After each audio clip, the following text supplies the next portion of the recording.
Okay guys, this is the last video that I'm doing. This is the second part of 15 where we've got C, D, and E we've got to take care of. If you notice, I already put my number or my sign diagram from part A. I had already written it down.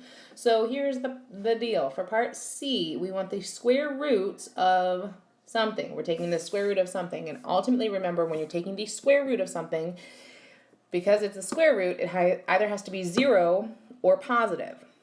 So we're really looking for any place that's 0 or positive. Now we also, even though I'm going to use them like as my bookends, I cannot include the -5 or the 2 because the -5 and the 2 would make my denominator inside my radical equal to, it would be equal to 0, which would be undefined. So our interval for the domain here is going to be the positive section on the left, so that's -infinity to a -5, not including that -5, so I use parentheses. We can actually include the -3. Yes, it should be a -3. I think on the key I might have it listed as a +3, or maybe the negative doesn't quite show up, so I'll fix that and rescan it the next time we're in school. So there's our -3 there.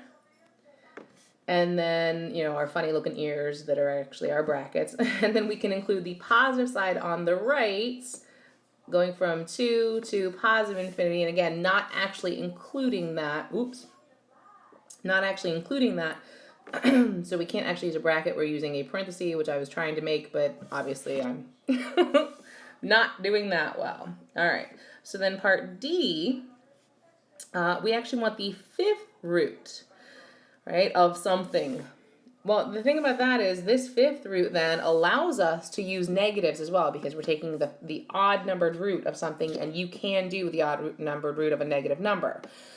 So again, we can use positives, we can use the 0, and we can use the negatives. The only thing we are not allowed to use is, again, the -5 and that -2, because that's just going to throw our denominator into a tailspin. So we can use the positive section on the left. So it is -infinity up to -5 again.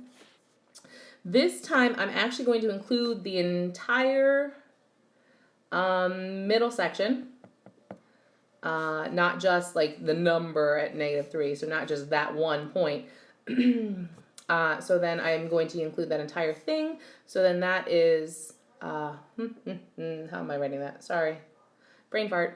So -5 to 2, not including those two numbers, but then I can again include the positive section on the right, so 2 to positive infinity.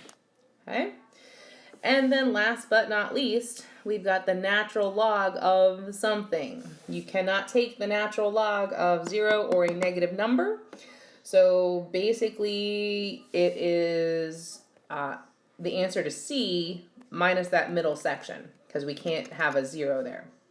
So our interval runs from a -infinity to -5, union the 2 to positive infinity. You can only use the actual positive portions of it.